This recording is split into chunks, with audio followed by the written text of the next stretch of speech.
क्या घर रह के नीट निकाला जा सकता है? जिस तरह से बहुत से बच्चे कई बार प्रयास करते हैं, नहीं निकल पाते, आपका पहला प्रयास था। तो आगे जो बच्चे नीट क्वालिफाई करने की कोशिश कर रहे हैं उनके लिए क्या पैगाम है, कैसा महसूस कर रहे हैं? दोस्तों, स्वागत है आपका। मैं जुनैद रसलान और इस वक्त मैं मऊ शहर के कारी टोला में हूं और आप तो जानते हैं कि नीट को लेकर कितना वावेला मचा हुआ है। जिस तरह से जंतर मंतर पर जो माहौल है, और इसी माहौल के दरमियान कुछ बच्चे ऐसे हैं जो अपनी मेहनत और काबिलियत की बदौलत नीट निकाल रहे हैं। मऊ शहर का भी एक बच्चा है, हुज़ैफ़ा शमीर नाम इसका है, और इसने अपनी मेहनत और लगन की बदौलत ये मुकाम हासिल किया है। आइए इनसे बात करते हैं। क्या नाम है आपका? मेरा नाम हुज़ैफ़ा शमीर है, सन ऑफ मिस्टर शमशेर आलम।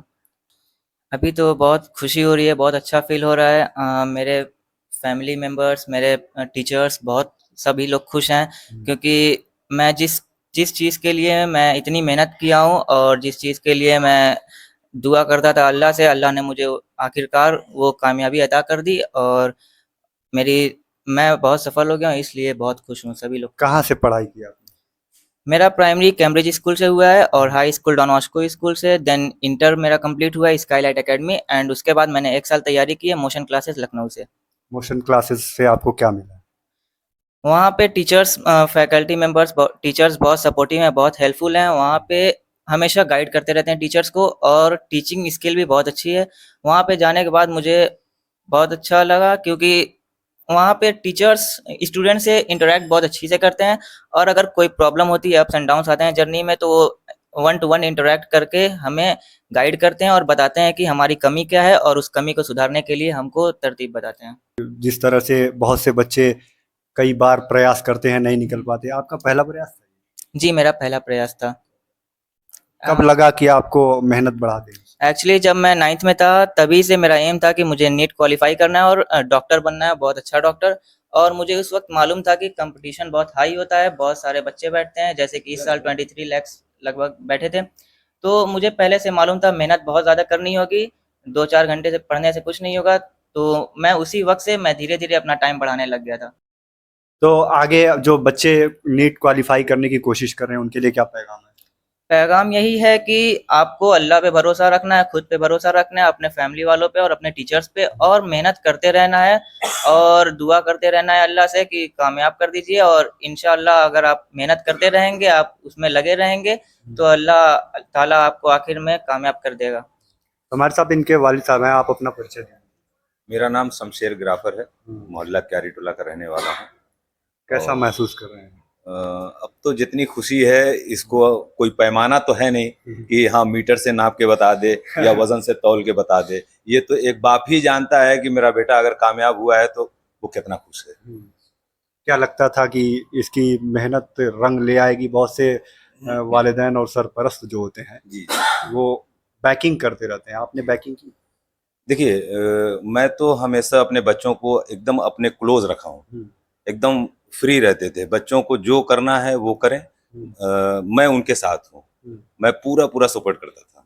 मतलब आपने प्रेशर नहीं डाला कि मेरी चाहत के मुताबिक आपको करना है? आपने मैंने कभी प्रेशर नहीं दिया। मैं तो बच्चों का मिजाज जानता था कि आपको क्या करना है, आप जिस फील्ड में जाएंगे उस फील्ड में मैं खड़ा हूँ। हाँ, मुझे मतलब बाप का एक फर्ज क्या होता है, सारी चीजें पूरी करना। बाप पढ़ा नहीं सकता, पीछे से बैकअप कर सकता है, सपोर्ट कर सकता है। बच्चे का काम है पढ़ना। अगर बच्चा मेहनती है और उसको ख्वाहिश है तो वो बिल्कुल पढ़ेगा। और हर बाप यही चाहता है कि मेरी औलाद मुझसे ऊपर जाए और कामयाब हो।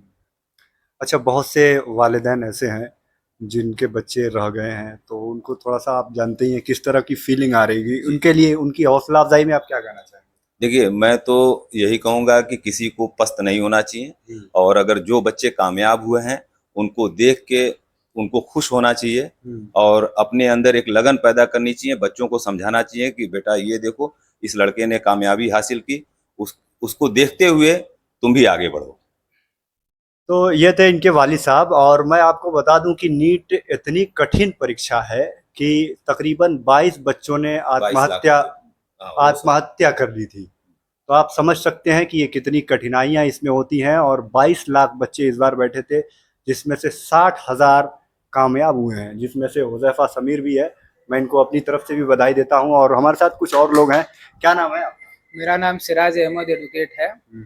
आप समाजी आदमी हैं, क्या कहना चाहेंगे बच्चा देखिए, कामयाब हो जाए? हमारे तरफ से हुजैफा भाई को बहुत बहुत शुभकामनाएं। और ये मऊ उत्तर प्रदेश का ऐसा डिस्ट्रिक्ट है जो बुनकरों का एक क्षेत्र है और बुनकरों की नगरी माना जाता है। तो इस छोटे से डिस्ट्रिक्ट से इन्होंने पूरे मऊ जिले, प्रदेश और भारत के लोगों का नाम रोशन किया है। और मैं इनको अपने तरफ से बहुत बहुत शुभकामनाएं देता हूं और यही कहता हूं कि सोच बदलिए, दुनिया बदल जाएगी। और इनके साथ साथ जो भी और लोग नीट में तैयारी कर रहे हैं तो वो अपनी सोच बदलें, मेहनत करें, दिन रात मेहनत करें, तो इंशाल्लाह उनको कामयाबी मिलेगी। बहुत बहुत शुक्रिया।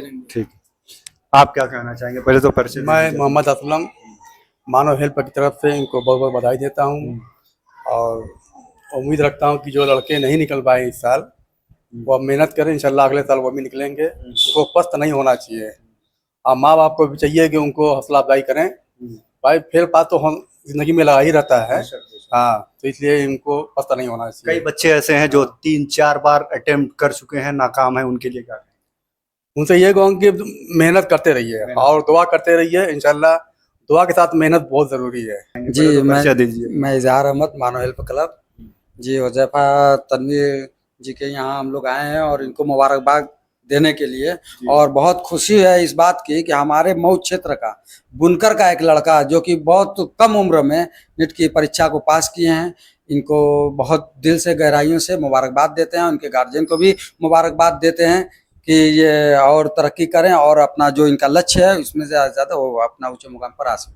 ऐसा है कि ये पढ़ाई ऐसी है कि इसमें बड़ी मेहनत दरकार होती है। बच्चों को मैंने देखा है, मैंने पर्सनली देखा है कि घंटों पढ़ाई करते हैं। आप हुजैफा साहब ये बताइए कितने घंटे आप पढ़ते थे? मेरा ऑन एवरेज डे का 12 to 13 आवर्स जाता था, बट कभी कभी एक्सटेंड होके 16 to 17 आवर्स भी पहुंच जाता था। इतने घंटे आप पढ़ते थे? जी तो कुछ ऑनलाइन भी कंटेंट देखते थे, उसका भी सहारा कुछ हाँ, लिया? कभी कभी जरूरत पड़ती थी ऑनलाइन पढ़ने की, जैसे कोई कभी रिवीजन करने की जरूरत पड़ जाए तो ऑनलाइन देखना पड़ता था। कितने साल आपने लखनऊ में कोचिंग की थी? लगभग 8-9 महीने। वहीं रह के आपको जो माहौल मिला उसका बेनिफिट मिला आपको? हाँ, बहुत बेनिफिट हुआ क्योंकि वहाँ पे स्टूडेंट्स थे, उनका सामना जब होता था तो पता चलता था कि हमसे ऊपर भी बच्चे हैं, हमसे नीचे भी बच्चे हैं, तो हमें कितनी मेहनत करनी चाहिए। और उनसे जब इंटरेक्शन होता था तो पता चलता था कि कोई क्वेश्चन कैसे वो सॉल्व करते हैं और कैसे करना चाहिए। क्या घर रह के नीट निकाला जा सकता है? हाँ, बिल्कुल निकाला जा सकता है, लेकिन मुझे ऐसा लगता है कि थोड़ा-सा मुश्किल होगा क्योंकि यहाँ पे वो माहौल नहीं मिल पाता है, वो स्टूडेंट्स नहीं होते हैं। जैसे कि बाहर बहुत अच्छे लेवल के टॉपर्स बच्चे होते हैं, तो उनसे उनका जब सामना होता है तो पता चलता है कि कैसे हमको कॉम्पिटिशन में फेस करना है, कैसे क्वेश्चन सॉल्व करना है। अच्छा, जब एग्जाम देने जा रहे थे आप तो हेजिटेशन तो रही होगी, पहली बार है, तो उसको कैसे आपने मैनेज किया? बस खुद पे भरोसा रखा, अल्लाह पे भरोसा रखा, दुआ करता रहा मैं पूरे रास्ते। और पेपर के पहले भी 1 घंटे पहले हम लोगों को पहुँचना होता है, तो मैं उस पूरे घंटे में सिर्फ मैं दुआ ही पढ़ता रहा और अल्लाह से दुआ करता रहा। देखिए, ये थे हुजैफा समीर जो तवक्कुल और यकीन और अपनी मेहनत की बदौलत यहाँ तक पहुँचे हैं। इनको बधाई दीजिएगा कमेंट बॉक्स में, और खबर अच्छी लगी हो तो इस खबर को शेयर कीजिए, लाइक कीजिए। धन्यवाद।